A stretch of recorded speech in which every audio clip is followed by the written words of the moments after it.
हरिओम नमो नमः। आप सभी का इसमें हार्दिक अभिनंदन है, स्वागत है। जैसा कि आप जानते हैं हम इसमें अनेक पाठ चला रहे हैं। अभी लघु सिद्धांत कौमुदी त्रैमासिक चला रहे हैं, तो चलते हैं। ऑनलाइन बहुत सारे लोग पढ़ रहे हैं। नंबर है हमारा 8810742920। इस नंबर पर आप क्या कर सकते हैं, व्हाट्सएप के द्वारा ग्रुप से हमारे जुड़ सकते हैं, जिससे आपको प्रतिदिन लाइव क्लास मिल जाएगी, लाइव पाठ मिल जाएंगे। तो आप इस पर जुड़े और पाठ का आनंद लें, लाभ लें। चलते हैं। हमारे सम्मुख बच्चे भी उपस्थित हैं। हमारे सभी बच्चों को राम राम। सभी लोग ठीक हो ना आप लोग? चलिए ठीक। तो संज्ञा प्रकरण पढ़ा रहे हैं अभी का यार। आज सूत्र है अनुदित सवर्णस्य। सूत्र क्या है? अनुदित सवर्णस्य चा प्रत्यय। क्या सूत्र है? अब देखो, अनुदित सवर्णस्य चा अप्रत्यय 3 पद का सूत्र है का यार। अनुदित सवर्णस्य चार का है। अनुदित सवर्णस्य चा अप्रत्यय का यार। क्या क्या है इसमें? 5 पद का है का यार। कितने पद हैं? 5। आण भी प्रथमांत है, उदित भी प्रथमांत है, सवर्णस्य षष्ठ्यंत है, चा अव्यय पद है और अप्रत्यय भी क्या है? प्रथमांत है, समस्त प्रथमांत है। ठीक है ना। अब अप्रत्यय में समास हुआ, तो 5 पद का सूत्र है का है। आण उदित सवर्णस्य चा अप्रत्यय। अण मतलब जानते हो, अण माने प्रत्याहार। कहां से कहां तक लेकर के? अयुण के आ से लेकर के लड़ के कहां तक? लड़ के ड़ा तक, यानी कि पर ड़कार तक यहाँ पर अण प्रत्याहार लिया जाता है। यानी इसमें कौन कौन वर्ण आएंगे? आ ई उ ऋ ए ओ ऐ औ हा या वा रा ला, इतने वर्ण आएंगे इस अण प्रत्याहार में। अण जाएंगे। उदित क्या चीज है भैया? तो ये देखो लिखा हुआ है कु चु टु तु पु एते उदितः। लिखा है ना, कु चु टु तु पु एते। उदित कौन है? एते उदितः। समझ गए ना, ये उदित है। अब देखो, कु माने होता है का वर्ग, चू माने होता है टू माने का वर्ग, तू माने का वर्ग, पू माने पा वर्ग। ये क्या है? उदित है। तो ये भी अपने सवर्णियों के बोध कराते। जैसे कु आ गया तो कु से क्या लेना है? पूरा का वर्ग लेना है। चू आ गए तो चू से क्या लेना है? ये किसके द्वारा हो रहा है? यही अनुदित सवर्णस्य चा प्रत्यय सूत्र कह रहा है कि कु से क्या लेना है? उसके जितने भी सवर्णीय सभी को ले लेना है। समझे कि नहीं? उदित जो होता है अपने स्वाद्य वर्ण सवर्णियों का बोध कराता है। उदित स्व माने हो गया कु, उसका आदि वर्ण हो गया का, उसके सवर्णी कौन है? का खा गा गा न, इतने का बोध कराएगा। इसी तरह टू में सभी में समझ लेना चाहिए। ठीक है ना भैया। उदित क्या कराता है? स्वाद्य वर्ण सवर्णस्य बोध का। क्या कहोगे? उदित स्वाद्य वर्ण सवर्णस्य बोध का। अण सवर्णस्य बोध का स्यात् और उदित स्वाद्य वर्ण सवर्णस्य बोध का स्यात्, है कि नहीं? अण जो होता है वो अपने सवर्णी का बोध कराता है और उदित क्या करता है? स्वाद्य वर्ण सवर्णी का बोध कराता है। अपना जो उसका जो आदि वर्ण, उसके जो सवर्णी, उनका बोध कराता है। तो उदित कौन हो गया? जैसे कु, उसका आदि वर्ण हो गया का, उसके सवर्णी हो गए का खा गा गा गा, इनका बोध कराएगा। इसी तरह से चू में भी समझ लेना चाहिए। अब देखो, ये चा और अप्रत्यय है। क्या है? सभी लोग इधर ध्यान दे। आदित्य जी क्या कर रहे हो? इधर ध्यान दो सभी। हाँ, अप्रत्यय में है। अप्रत्यय मतलब होता है, प्रत्यय का मतलब होता है विधीयमान। प्रत्यय मतलब अप्रत्यय का मतलब क्या है? विधीयमान भिन्न। अरे आ का मतलब है भिन्न। क्या? आ का मतलब क्या है? और प्रत्यय का मतलब क्या है? विधीयमान। तो अप्रत्यय का अर्थ क्या हो गया? विधीयमान भिन्न। क्या अर्थ हो गया? जिससे वो अप्रत्यय कहाँ जुड़ेगा? केवल अण के साथ जुड़ेगा। कहाँ नहीं जुड़ेगा? उदित के साथ। तो जिससे सूत्र का अर्थ होगा विधीयमान भिन्न अण सवर्णस्य बोध का स्यात् और उदित स्वाद्य वर्ण सवर्णस्य बोध का स्यात्। ये अर्थ होगा है कि विधीयमान भिन्न जो अण होता है वो अपने सवर्णियों का बोध कराता और उदित अपने स्वाद्य वर्ण सवर्णियों का बोधक होता है। ठीक है ना भैया? ये सूत्र का अर्थ हो जाता है। ये सूत्र करता क्या है? अपने सवर्णियों का ग्राहक कराता है। सवर्णियों का क्या कराता है? ग्रह कराता है। सवर्ण ग्राहक सूत्र है। क्या है? कोई पूछे अनुदित सवर्णस्य प्रत्यय क्या, कैसा सूत्र है, तो क्या बताओगे? सवर्ण ग्राहक सूत्र है। ठीक है ना। सवर्ण संज्ञा नहीं करता है, क्या करता है? हाँ, सवर्ण का ग्रह कराता है। ठीक है भैया। वही देखो प्रत्यय की व्युत्पत्ति क्या है, प्रत्यय का अर्थ क्या होता है, तो देखो लिखा है प्रत्यय की व्युत्पत्ति है प्रतीयते विधीयते इति प्रत्यय। हाँ, प्रत्यय माने विधीयमाना, समझे कि नहीं, प्रत्यय का अर्थ क्या है। हाँ, प्रत्यय की व्युत्पत्ति क्या है, तो यही है प्रतीयते विधीयते इति प्रत्यय। ये प्रत्यय की क्या है, व्युत्पत्ति है, क्या है, हाँ व्युत्पत्ति है, उसकी सिद्धि है, इस तरह से होती है, उसका अर्थ है ये, समझे कि नहीं, उसका विग्रह है, उसका अर्थ है, उसकी व्युत्पत्ति है, ठीक है ना। हाँ, प्रतीयते विधीयते इति प्रत्यय। प्रत्यय का अर्थ क्या है,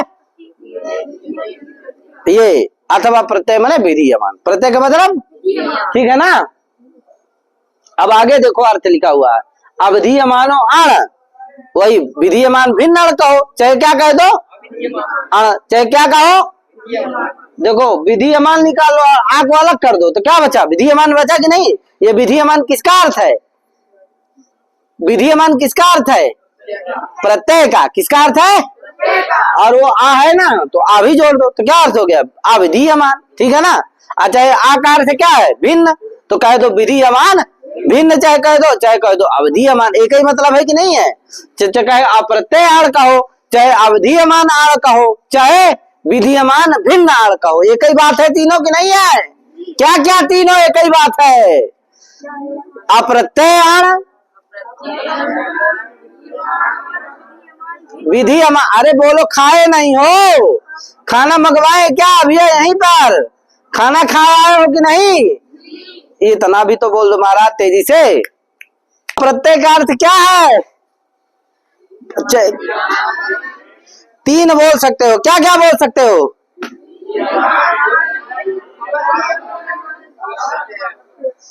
फिर बोल रहा हूं ध्यान देना,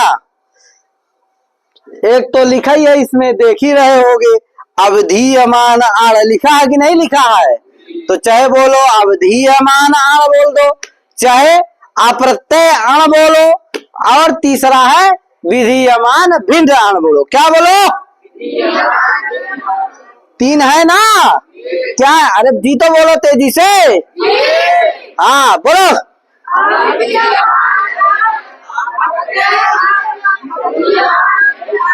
तेजी से फिर से एक बार,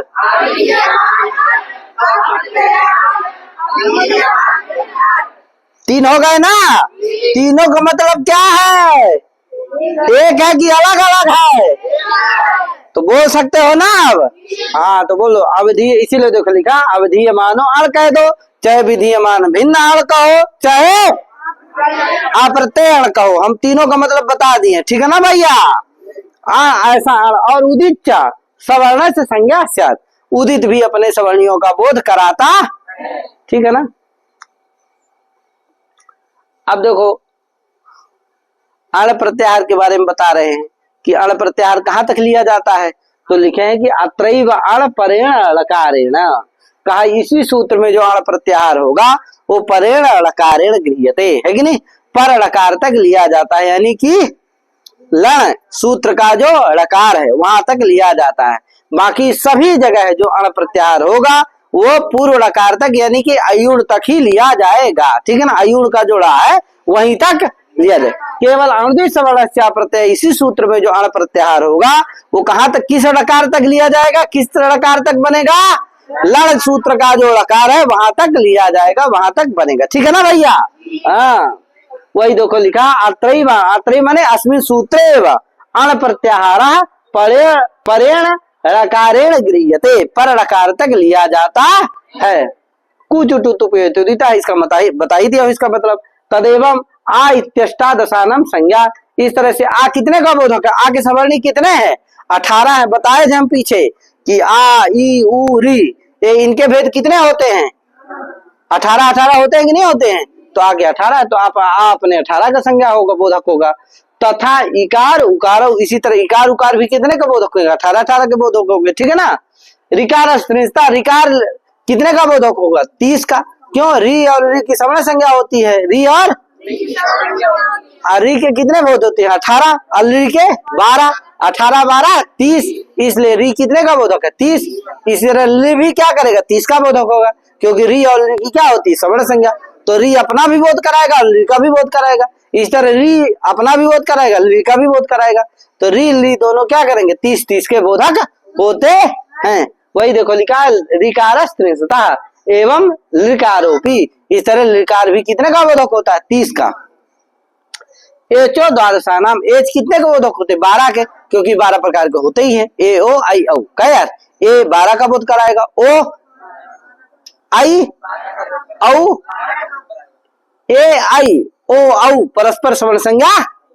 हाँ, ए की किसकी होगी?